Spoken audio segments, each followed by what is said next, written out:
All right. X-Men, And the a lot animated of people, series, a lot 1992. of people recommend this to me. This wasn't much on my radar. I got married that year. I had other focuses and stuff, but This was yeah, a big deal. See, I was in high school when this came out. yeah, This was a big deal. This came out the same year as Batman the Animated Series. Now, this was a Saturday morning cartoon. It wasn't like Batman the Animated Series where it was on um every day after school. That was the kind of yeah, show Batman was an after right. school show, and there were a lot more episodes of that made. This was done on more of a budget too. They didn't have the budget that Warner Brothers had given Batman the Hmm. Animated Series, but this was still the only other real superhero series in town at the time. True. It was based on the X-Men comic that was going around the 90s, which was very popular at the time. I remember kids in high school, they were reading Yep. X-Men comics. They not so much the DC stuff. They were all into X-Men. There's kind of a little what do I you see call it? multiple Jean Greys there. There's the different Dark Phoenix. The Dark Phoenix is Storm, there, which is still Rogue, better yeah. than any on-screen Dark Phoenix they ever did. You got You Storm, screwed it up Cyclops. twice. I found this show pretty good though at the time. It did have kind of I don't want to say it was a soap opera. It had like a multiple story arcs going on. Like each season was something new that would build up to Yeah. something big at the end. The first season, it introduces characters like Magneto and things, but it's really about them versus the government and the See Sentinels. That's Cable up really there what at the it's about. top. I see Mystique, Center. Yes. Yeah. A lot of characters. Starts out, we are introduced to the show through Jubilee, who just gets her mutant powers, and she's with Jubilee her. is in the lower left there, right? Yeah, and she's with her foster parents, and the Sentinels are coming after her, and and then the X-Men take her in. You can come to the special school for the gifted, and of course she's the only really school age girl at the school. Everyone else is at least in their 20s at that point on this show. Well, yeah, it's like they've kind of aged out, and they're They've aged becoming out. the Yeah. mentors to the incoming crowd. Yeah, and this was, like I said, this was the era. Look at what Jubilee's wearing there. It looks very much like the Tim Drake Robin costume, Kind of. and a lot of people were very keen on that, and that's where the joke comes from. Where in DC versus Tim Drake just falls out of the sky and lands in the dormitory, and I think it was I don't remember who it was. It was Rogue or somebody's like, "Hey, Jube, did you order a boy?" And she's like, "No, but I love his fashion sense." I always liked Rogue too. She had like a southern charm to her. She'd always say sugar, Oh yeah, she talked to you and stuff. Gambit, and she had a butt. Her she did. butt. If They all we had were butts. talking last week about the DC versus Marvel and who, whatever, on the Marvel side it's Rogue, and on the DC side it's Nightwing. That's all there is to I it thought you were going to say because of their Catwoman, but butts. that's They okay. are the butts Just, of their respective universes. look at this though. Yeah, Beast. This was fascinating. In the pilot, there's an X-Men named Morph that's a part of the group, and he gets killed in the pilot when and Beast gets arrested and thrown in jail, and he has to wait Mm-hmm. trial. And Beast, of course, isn't, even though he's Beast, he's very educated. What's Right, the word? Erudite. sensitive. Yeah, He's very civilized to go against I mean maybe what he his was he was appearance is like. played by Kelsey Grammer in the And movies. yeah, that Was was great. great casting actually when they cast him as the older Mm-hmm. Beast in the X-Men movies. But and then of course there's all these weird things with future timelines where there was like a war between the mutants and the humans, and nobody won basically, Right, it's like a right. post-apocalyptic thing. And of course, we find out a mutant. Well, I don't even know if he's really a mutant. His name is Apocalypse. He shows up. Let me see if I can get a picture of him. There's Magneto. There is Yep, Apocalypse. there he is. I remember when he was introduced, and one of the guys says, "You're a mutant," and he says, "A mutant? I'm as far above them as they are above you." That's what he said. You know? Wow, He's interesting. terrifying. Professor X, the wise Professor X, always says, "I've always worried about this: a mutant that was driven mad by his own power." Yeah. And apparently he's been Wasn't around for he thousands of wasn't he years. like the descendant of one of the X-Men? No, no, you're thinking of Cable, I think. Oh, maybe. Yeah, no, Apocalypse was around. Frankly, I think in ancient Egypt he was around. And he Oh, is that what it is? He's like one of those immortal type. He's like Vandal Savage in DC. kind of, yeah, and he has his own group. He tries to select mutants to become his four horsemen, so he can start the apocalypse and build the world anew after he destroys it. Of course, of course.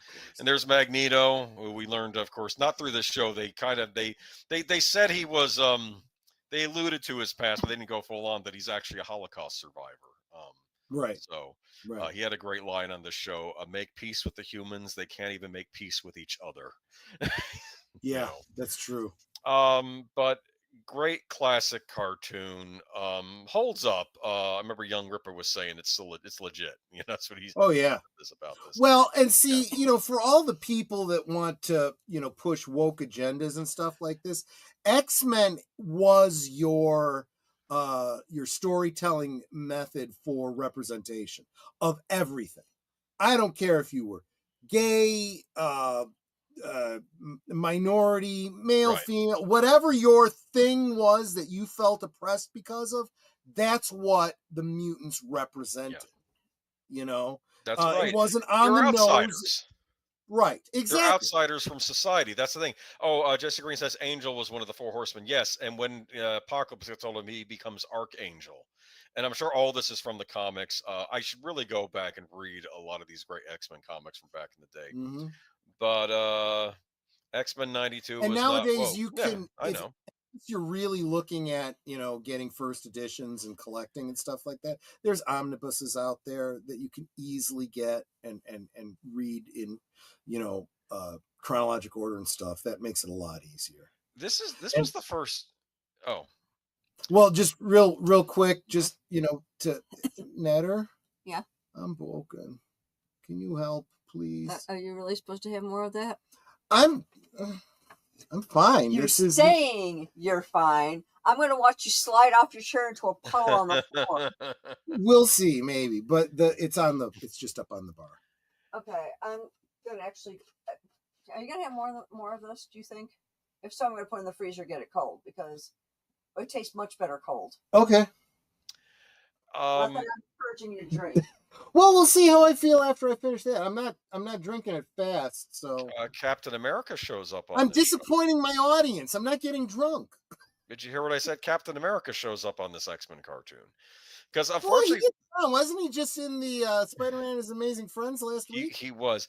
Here's the thing: they were limited. Unfortunately, this was back when the Marvel rights were all over the place, and unfortunately, the creators of this show were very limited in what they could do. But they would drop hints in the show, even if they couldn't outright say it, that there were other Marvel heroes in this universe. Yeah. They would do little things that would, show. And on the Spider-Man animated series that came out a couple years later, they actually had a crossover where the X-Men showed up on Spider-Man the animated series, and it was this group of X-Men from this cartoon. And there's a funny scene where like some scientist is looking at Peter Parker's, Spider-Man's DNA, and he says, "Oh, your blood, your genes, they're mutating." And then Peter Parker yells, and he sees Spider-Man says, "A mutant? I don't want to be a freak." And then Wolverine and the X-Men are standing right behind him, and he says, "Watch what you say, bub." And it's like. There was the first time that I made the connection with Spider-Man being a kind of mutation. Kind of, yeah. There was a storyline. I don't remember where it came from, but I read it and we had a previous, I don't know if it was Good Old Days or something talking about it. I had gotten, when I was a kid, the Power Records, they were comics with the 45 record in it. You'd read along with it. And I got 2 of them for free from, I think it was Woolworth or something. They had Spider-Man there. Some guy cosplaying as Spider-Man, giving these out and signing them, right? And I got 2 of them because the first one I picked up was The Way It Began, the Fantastic Four. It was the retelling of the origin of the Fantastic Four. That was my introduction to the Fantastic Four. Oh. And I got this, and Spider-Man looks at it and goes, "I'm not in that one. You want to pick another one and I'll sign that one?" I said, "Oh, yeah, sure." And I found one that had him on the cover, and he signed it for me. That's awesome. I know. And that one was Spider-Man versus Draco the Dragon. It's a one-shot villain. And the backstory you find out later is he was some scientist who I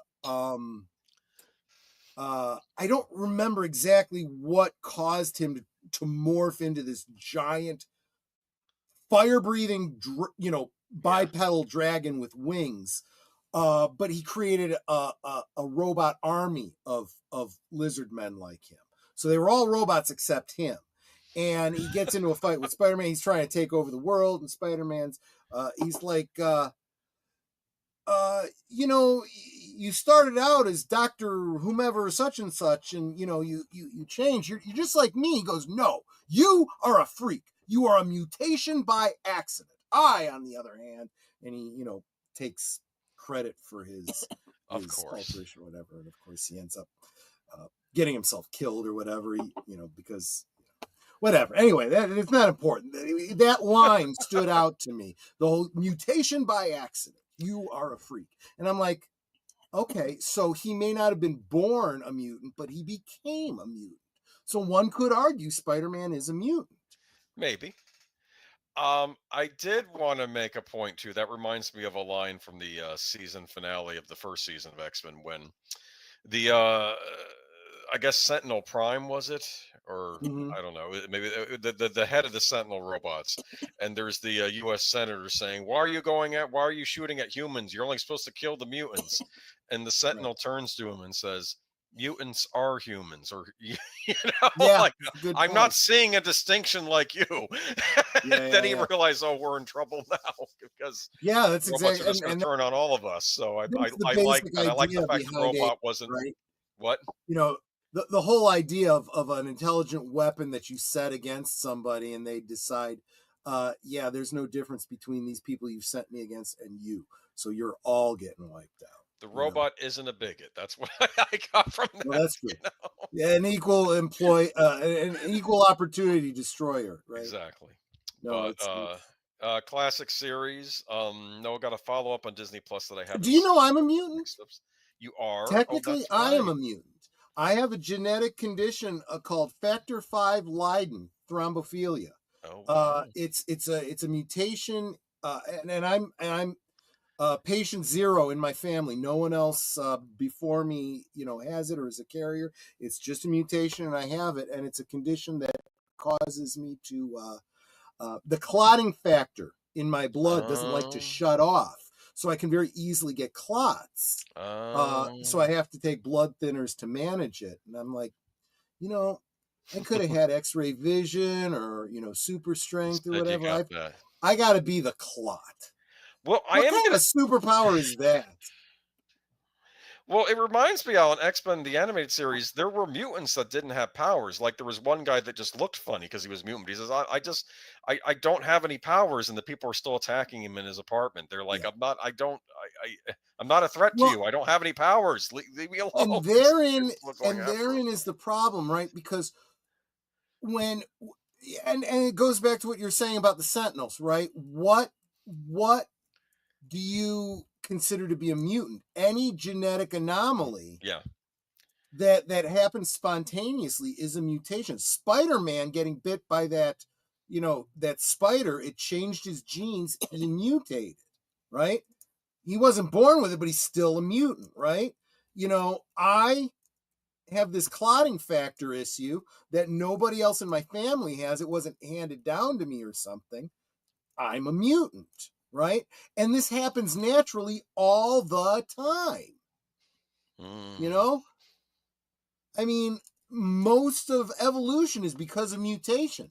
Some mutations are adaptive and they become dominant because, it helps you to survive.